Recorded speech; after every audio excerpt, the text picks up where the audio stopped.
Good morning, viewers. Today I am present before you with the analysis of The Rape of the Lock by Alexander Pope.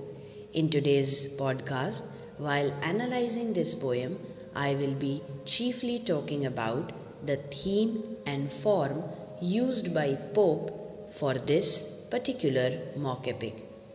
Before I begin the podcast, it is requested that you keep a notebook and a pen so that you can jot down the important points relating to this particular topic. It is further advisable to use earplugs for listening to the podcast. So here I begin.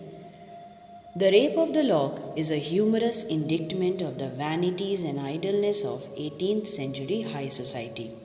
Basing his poem on a real incident among families of his acquaintance, Pope intended his verses to cool hot tempers and to encourage his friends to laugh at their own folly. The poem is perhaps the most outstanding example in the English language of the genre of mock epic. The epic had been used by many classical writers since time immemorial, but when Pope employed it, he gave it an altogether new pattern.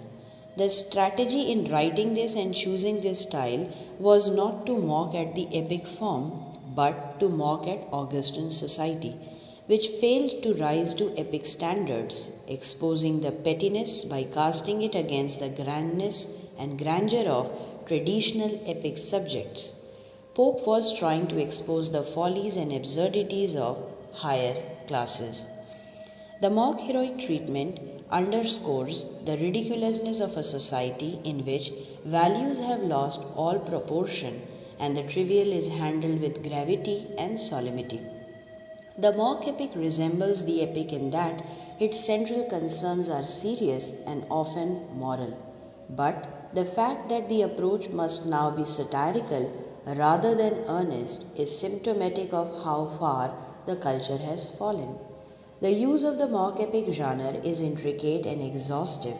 It is a poem in which every element of the contemporary scene conjures up some image from epic tradition or the classical worldview, and the pieces are worked out together with a cleverness and expertise that makes the poem surprising and delightful. The great battles of epic become bouts of gambling and flirtatious tiffs. Cosmetics, clothing, and jewelry substitute for armor and weapons, and the rituals of religious sacrifice are transplanted to the dressing room and the altar of love. He uses heroic couplet with finesse and distributes his sentences with their resolutely parallel grammar across the lines and half lines of the poem in a way that enhances the judicious quality of Pope's ideas. Moreover, the inherent balance of the couplet form is strikingly well suited to a subject matter that draws on comparisons and contrasts. The form invites configurations in which two ideas or circumstances are balanced, measured, or compared against one another. It is thus perfect for the evaluative moralizing premise of the poem, particularly in the hands of the brilliant poet Alexander Pope. So, we can see how finely Alexander Pope has used the craft of his writing in writing this great mock epic. I hope this podcast proved to be of help to each one of you. Please mention your observations and questions in the comment section below. Please do like, share and subscribe to the channel, and don't forget to click on the bell icon for latest update. Thank you for your valuable time. Here's wishing you a great day ahead.